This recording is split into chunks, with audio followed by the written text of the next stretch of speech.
The first time I thought to myself, I want to be a rabbi, I was 12 years old. I was sitting in Shabbat services at Jewish summer camp on top of a hill overlooking the Pacific Ocean. The sun was reflecting off the water below, waves crashing on sand, and I felt compelled for the first time to close my eyes in prayer. It was a moment of great empowerment for me. I was praying because I wanted to. And in that space, I fell in love with prayer, with Jewish life, with community, and with nature, all in a single breath. I want this moment to last forever, I thought. I should become a rabbi. I applied to rabbinical school a decade later. On the day of my rabbinical school interview, I poured myself into my answers. I was open and raw and full of hope. And the interview seemed to be going well until one of the interviewers asked, as they flipped through a stack of papers I just knew to be my application, "You know, you haven't mentioned God once, not in this interview, not in your application. What is your relationship with God?" I heard a deafening whooshing sound. I felt myself go pale. It was unmitigated panic. Somehow I hadn't noticed the complete, and in that moment, totally obvious lack of a mention of God in my rabbinical school essays and interview and Torah text analysis. Oh, you see, God had just never much entered into the Jewish equation for me. I loved ritual and prayer and learning and community. I loved Hebrew and writing and reading and Shabbat dinner. I loved holidays and social justice and singing and rugelach. I wanted my life to be a Jewish life. I just rarely thought about God. So I punted. I talked about feeling God's presence when I taught religious school. I said that I saw God's light reflected in the eyes of my students. And what I said was true. And it was also incomplete. I'd like to believe that we all, on some level, struggle to conceptualize God. So on this day, when God is one of the main characters that we can actually quite easily ignore in our tshuva equations, I'd like to disrupt how we approach God. From my experience, the way that we do this is by reflecting on our own experiences of yearning and longing. One of the most meaningful parts about being a rabbi is that I get to talk to people all the time about their experiences of encountering loved ones who are no longer living. They talk about these encounters occurring on a beach maybe, or through a voice or in a dream, in a moment of despair or alternatively in a moment of joy. Perhaps you have had one such experience. For any of you who spend time with me, you know that I talk a lot about my mom, who died 40 years ago, and my kids who were born in the wake of that loss. I talk about these experiences of birth and death because they changed me. And I'm trying to figure out not what I learned from them so much as what I felt, what I intuited, what I touched in those moments of loss and gain, of heartbreak and heart swell, of God and the soul. I hope you will indulge me in one story. There was a moment a few months after our daughter Sella was born when she was sick, and I found myself lying awake in the couch in her room. And like the new mom that I was worrying. She had a fever, and I kept checking her temperature and recalculating the timing for medications, and I couldn't sleep. And then maybe I did, because all of a sudden I felt my mom's hand on my cheek. I felt her rubbing my face in the way that she used to do. And she told me, "It's okay. Your baby girl is going to be okay." Stella's fever broke, but I've kept thinking about that ever since. This encounter raised two questions for me, which I felt I needed answered together. Was that my mom's soul visiting me? And was this an encounter with God? These questions flooded me. They tightened my chest. They just kept swirling inside of me. In that moment of yearning and longing for my mom to comfort me, and for the wisdom I wished I had possessed in how to soothe my own child, my experience extended past the boundary of myself and what I could control. The moment led me to touch something that was beyond me. A teacher of mine told me, "Don't overthink a gift from the universe. Just accept it." And so I did. My mom's touch and those words meant and mean the world to me. But I also couldn't let them go. I needed to know what that encounter was about. What had I experienced, really? And I also felt like that rabbi's question from my interview was still hanging in front of me, left on the table like a stack of papers, and that I owed myself an answer to it. And that on some level, I owed an answer to all of you as well. It occurs to me that the easiest way to start thinking about God and the nature of the soul is to stop using the word believing. Believing is an activity of our knowing selves, our rational selves. It means logically accepting something as true or that it exists. And when it comes to God and the soul, how can we possibly know anything? And so that word belief, it feels very hard to me. The word I've been using, longing, makes a lot more sense because it is both aspirational and inspirational, and it transcends the limits of thought and mind. It speaks to a desire for movement. It's about experience.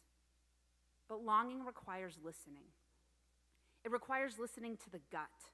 It requires putting stock in a fleeting moment of experience, in the unnameable sense that we have encountered something beyond ourselves, in the swell and in the ache of our hearts. In Bird by Bird, Anne Lamott writes, "You get your intuition back when you make space for it, when you stop the chattering of the rational mind. The rational mind doesn't nourish you. You assume that it gives you truth because the rational mind is the golden calf that this culture worships. But this is not true. Rationality squeezes out much that is rich and juicy and fascinating." If we look through a source book of Jewish thought, it's true that we will find many rationalists. But there has always been a strong voice of the experiential, the metaphorical, and the poetic in our tradition. Chief among these voices were the Jewish mystics. Rabbi Isaac Luria, one of the most famous Jewish mystics living in Sfat in the 16th century, taught that humans don't possess one unified soul, but that we are made up of a combination of soul sparks. Luria taught that these soul sparks, which originated from the first moments of creation, were placed into the body of Adam, the first earth being, and are now found in each one of us. This means that each one of us is made up of a unique set of soul sparks, determining our character and our capacity and our personality. Here's what I intuit from this teaching. Our souls are, by their very composition, connected to one another. We all originate from the same mysterious origins. There is no such thing as an isolated individual soul. By definition and at their essence, our souls link us one to the other. They link us to the universe and they link us to God. While our parents' efforts to nurture us, as well as our efforts to nurture ourselves and our children, are important, there is something in our nature in our unique makeup of soul sparks that determines who we are. By Luria's account, after a body dies, the different sparks of a person's soul are reincarnated into more than one body. According to Luria, this means that we are made up of, each one of us, an ever-swirling collection of soul sparks that help to animate lives before ours. This means, too, that our souls and the souls of our loved ones will one day find their way into new lives. Ever since learning this, I walk through the world seeing people and imagining all the soul sparks that make them up. And I like to imagine that my children contain some of my mom's soul sparks and my grandmother's. And I also like to imagine which soul sparks are inside of me. Maybe this resonates with you as well. All theology is projection, so if we follow Lamott's advice and move past the rational mind to that which is rich and juicy and fascinating, we can see a world made up of interconnected people with interconnected souls living interconnected lives. When the singer Amanda Palmer was 7 months pregnant, she found herself at the home of her lifelong friend Anthony. And Anthony was dying. She recalls in the book Modern Loss, co-edited by our temple member Gabby Berkner, how she stood beside Anthony with her husband's arms wrapped around her. And she pushed her swelling pregnant belly into her dying friend. She writes, "I pressed my womb as close as possible to an imaginary spot where I decided his soul resided, trying to herd his soul into my unborn baby. I was like a clueless parking director in a random grassy field on a baseball day. No idea where the cars go. They don't really go anywhere," she said. "They just have to park somewhere. A little to the left, back it up, whatever, a little to the right, stop." And then she muses, "I don't even believe in a soul. I believe in something, a soul thing." Palmer yearned to direct her friend's soul into her unborn baby, even as she wasn't even sure she believed in the thing or could articulate the thing she was trying to direct. The 16th century Kabbalists, while less ambivalent, actually did something quite similar. They longed to host the souls of tzaddikim, of righteous teachers, in their bodies. And so they designed elaborate rituals to woo them, including meditating on their master's graves and performing mitzvot in very specific ways, hoping they might just entice a soul spark, looking for further transcendence. Generations of Jewish folks have yearned to connect to the souls of the lives of those they have loved and lost. I think on some level, we all want to believe that our loved ones' own individual lives and souls will continue to have a presence in our lives, even after their lives are no longer, even if we don't believe in souls, even if we don't believe in God. For the rabbis, and perhaps for us, yearning and longing for those who are no longer with us is ultimately a pathway for getting closer to God. Because when we are able to name the feeling of longing for something we can no longer touch, and when we are able to recognize the feeling of yearning to understand something that by its nature is unknowable, we are describing not only our relationship with loved ones who have died, but also with God. What we all long for in our deepest souls and our deepest sense is to be held, to feel safe, to feel connected, to feel that there is a web of existence we cannot tumble out of. For me, an articulation of God comes from the common sense that we are on the most fundamental level connected to one another and connected to the generations that came before and will come after. I feel God when I tap into this experience of transcendent interconnectivity.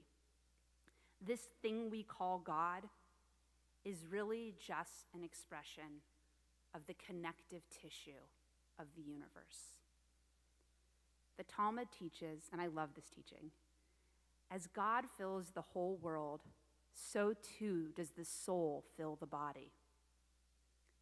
It may be strange that my own renewed desire to articulate a personal theology came out of what felt an awful lot like an encounter with my dead mom's soul.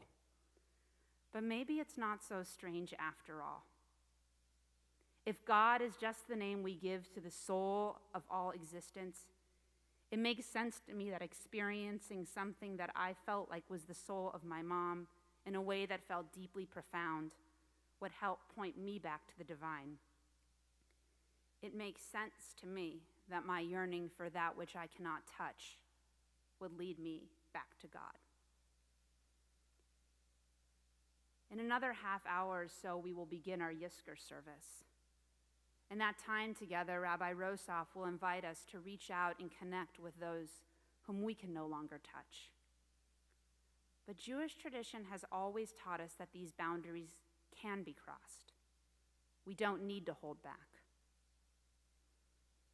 A few months ago, we had a particular Shabbat service here at the temple. It had been another tough week in our country and for Israel and for the world. As our Kabbalat Shabbat services progressed, I felt the energy in the room swell and swell and swell. And by the time we were singing Oseh Shalom, everyone was standing. And people had their arms around each other. And a lot of people had their eyes closed. And we were just singing and singing and singing. And in that moment, without hesitation, I knew I felt the soul of the universe within me and around me. If someone were to sit me down today and ask me, what is your relationship with God? And I hope maybe you will ask me, and I also hope that I can ask you. If someone were to ask me, that answer would come quickly. I feel God in fleeting moments when I tap into the ultimate. When we sing and hold each other as a community of difference with one voice. When I walk alone in nature and feel the humming of creation. When I quiet myself enough to hear the reverberation of my own silence. When I kiss my sleeping babies at night or I look into the eyes of my partner. And when I feel the softest tenderness of remembered touch of generations that came before me and whose lives and influence still impact me, who I carry with me, in me today.